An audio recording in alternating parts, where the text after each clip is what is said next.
Bienvenue sur Africa 24 dans cette nouvelle édition du QG Weekend. Au sommaire de l'actualité, un discours du président de la transition burkinabé Michel Kafando devant l'ONU ce vendredi, devant la tribune de l'Assemblée générale des Nations Unies. Il a remercié la communauté internationale. Les précisions de son allocution à suivre dans ce journal. Préparatifs des élections parlementaires en Égypte. Le premier tour des scrutins législatifs se déroulera les 18 et 19 octobre. Nous reviendrons sur la stratégie de campagne de certains candidats. Portrait d'un apiculteur congolais, Léon Masumbuku n'a pas hésité à transformer cette activité traditionnelle en source de profit. Aujourd'hui, il espère moderniser et sensibiliser la population sur ce secteur porteur. Michel Kafando remercie la communauté internationale. Ce vendredi, il a salué le soutien de cette dernière après le putsch dont il a été victime le 16 septembre à la tribune de l'Assemblée générale des Nations Unies aux États-Unis. Et durant ces 5 jours à New York, il rencontrera notamment le secrétaire général de l'ONU, Ban Ki-moon, des bailleurs et acteurs internationaux inquiets des récentes violences à Ouagadougou et du retard pris dans l'organisation des élections seront également rencontrés. Une réunion a ainsi été organisée avec le commissaire pour la paix et la sécurité de l'Union africaine, Ismail Chergui. Écoutons les précisions du président de la transition du Burkina Faso, Michel Kafando. Devant cette assemblée, je suis venu exalter la liberté, la vraie liberté, celle dont rêvaient les révolutionnaires de 1789 et à laquelle aspirent aujourd'hui encore tant et tant d'êtres humains. Je veux exalter la liberté tout court. Pour en avoir été privé récemment, j'en mesure désormais le prix. Devant cette assemblée, je suis venu saluer la démocratie, devenue aujourd'hui un canon universel.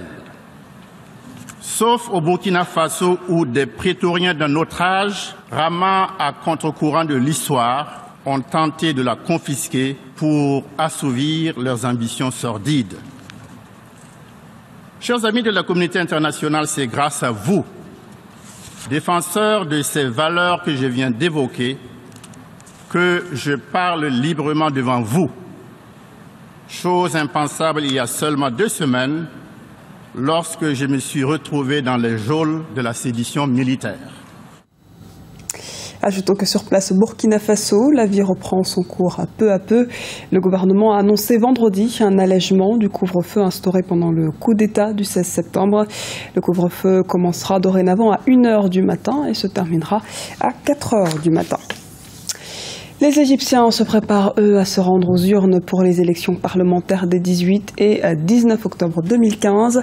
Les candidats battent campagne, même si certains déplorent la courte durée de cette campagne. Un avis que partagent d'autres acteurs, à l'instar des propriétaires d'imprimeries. Les précisions de Birama Saounera. En Égypte, la campagne pour les élections parlementaires se poursuit. Des banderoles des candidats ornent certaines rues du Caire, la capitale. Cependant, certains candidats se plaignent de la durée de la campagne, jugée trop courte. La période entre le vote et la campagne électorale est très courte, pas plus de 17 jours. Ma circonscription électorale est composée par exemple de 2 grandes zones très peuplées. J'ai besoin de plus de temps pour atteindre tout le monde. Ce ne sont pas seulement les candidats qui sont sous la pression avant ce scrutin. Certains travailleurs de l'imprimerie estiment que la durée des campagnes ne leur permet pas d'imprimer toutes les commandes des candidats. La commission électorale n'a pas précisé quand les élections auront lieu. Tous les candidats ont commencé leur campagne tardivement. C'est une période très courte, de 15 à 17 jours environ. Nous avons commencé en retard, donc nous ne pourrons pas faire la campagne comme il se doit. L'Égypte a été sans parlement depuis juin 2012. Les élections parlementaires étaient prévues en mars 2015, mais elles ont été retardées. Selon la commission électorale, les élections débuteront le 18 octobre 2015. Un deuxième tour du scrutin aura lieu du 22 au 23 novembre 2015. Le président Paul Biya a signé ce vendredi 2 octobre plusieurs décrets portant réaménagement du gouvernement. Le Premier ministre Philomène Yang reste en poste. Résultat, quelques nouveaux venus rejoignent l'équipe et certains anciens prennent, eux, la porte de sortie. Décryptage avec Jean-Célestin Ediangué et Grazela Tiakounte. La nouvelle était attendue depuis plusieurs semaines. Le président Paul Biya a mis fin à la rumeur ce vendredi 2 octobre 2015 en procédant à un remaniement ministériel. Pour de nombreux observateurs, ce réaménagement gouvernemental s'imposait. Deux lectures de ce remaniement ministériel. D'abord, je crois qu'il y a une réponse du chef de l'exécutif à la dernière actualité, parce qu'il y a eu quand même un mouvement d'humeur des militaires au Cameroun. Ça peut expliquer le changement du portefeuille de la défense, même si ce n'est pas un désaveu complet, puisque le titulaire du poste part au transport d'avoir été à même Bengo. L'autre lecture, c'est le respect de la hiérarchie gouvernementale. Il y a eu deux ministres fondeurs qui s'étaient opposés au Premier ministre qui ont perdu leur poste, le ministre de l'Agriculture, Sini Meunier, et la ministre des Arts et de la Culture, Amatou Toumouna. Dans ce réaménagement gouvernemental, 14 postes ministériels sont concernés, dont celui des relations extérieures, qui revient à celui qui occupait encore jusqu'alors le poste d'ambassadeur du Cameroun en France, le jeune Mbela Mbela, nommé à la place de Pierre Moko-Kombondjo, ou encore Narcisse Mouela Kombi, promu aux arts et cultures à la place de Amatou Toumouna. À noter également l'entrée de Ngale Bibehe, opérateur économique, aux enseignements secondaires. Oui, il est très tôt, mais il y a évidemment, comme d'habitude, les réjouissances sur les promus ou ceux qui ont conservé leur poste et un peu le recueillement sur ceux qui ont perdu leur position. Maintenant, donner une image de l'accueil que les Camerounais réservent à ce gouvernement, c'est très tôt, effectivement. La promotion des femmes n'a pas été oubliée. Minette Libom-Dikeng, l'ancienne directrice des douanes, arrive au poste et télécommunications, Pauline Guéné aux affaires sociales et Rose Mbahacha au contrôle supérieur de l'État. Innovation agricole en République démocratique du Congo. Fonctionnaire du service public durant des années, Léon Masumbuku s'est reconverti en apiculteur traditionnel. En 2001, il a ainsi mis sur pied sa propre entreprise dans ce domaine. Son portrait nous est proposé par Oumou Kalsumba. En pleine forêt, encagoulés dans leur tenue de travail pour éviter les piqûres d'abeilles, ces apiculteurs sont à l'œuvre. Le maître des lieux, Léonel Mosumboko, ancien fonctionnaire de l'État, a réalisé son rêve, installer sa propre entreprise. Traditionnellement, un apiculteur détruit la colonie et attend que la ruche soit recolonisée. Un processus qui dure plusieurs jours. Selon Mosumboko, il y a beaucoup à faire pour former les apiculteurs au Congo. Il espère intégrer un jour les techniques modernes dans l'exercice de cette activité.